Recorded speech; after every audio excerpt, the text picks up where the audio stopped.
Why do people cheer for a leader who openly admits to ordering killings? Why do some nations embrace strongmen while others condemn them as criminals? Rodrigo Duterte, the former president of the Philippines, built his legacy on fear.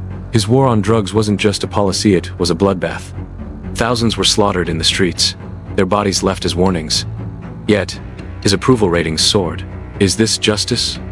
Or a modern-day dictatorship disguised as democracy? Duterte's rise to power mirrored the tactics of history's most notorious strongmen, Ferdinand Marcos, Vladimir Putin, even Adolf Hitler. He weaponized the police, turned civilians into informants, and eliminated anyone in his way. His targets? Drug users, small-time dealers, political opponents. His orders were simple: kill them all. Masked gunmen roamed the slums of Manila, executing suspected addicts in broad daylight. Mothers wept over lifeless bodies as children learned to fear the sound of gunfire.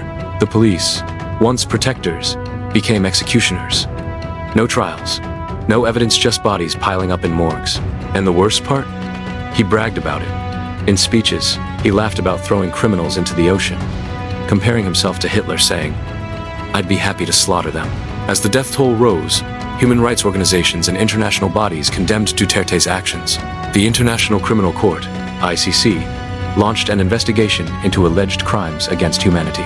But Duterte refused to cooperate, pulling the Philippines out of the ICC in 2019, calling it a useless institution.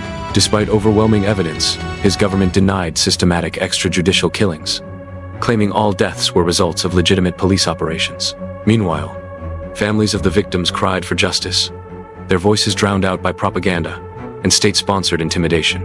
Duterte wasn't alone. The world has seen other strongmen leaders who turned fear into power. Putin silenced journalists and crushed opposition. Xi Jinping's iron grip on China erased dissenters. Even Donald Trump admired Duterte, once telling him, "You're doing an unbelievable job on the drug problem." But what separates Duterte from them? Unlike Putin or Xi, he didn't hide his brutality, glorified it. Here's the real question. If Duterte committed these crimes, why is he still free? Why do millions still worship him? And why are other world leaders adopting his tactics? Some say he saved the Philippines. Others call him a mass murderer. But in the end, one fact remains: history will remember Rodrigo Duterte, not just as a leader, but as a man who made killing a political strategy. The real question is, who will be next?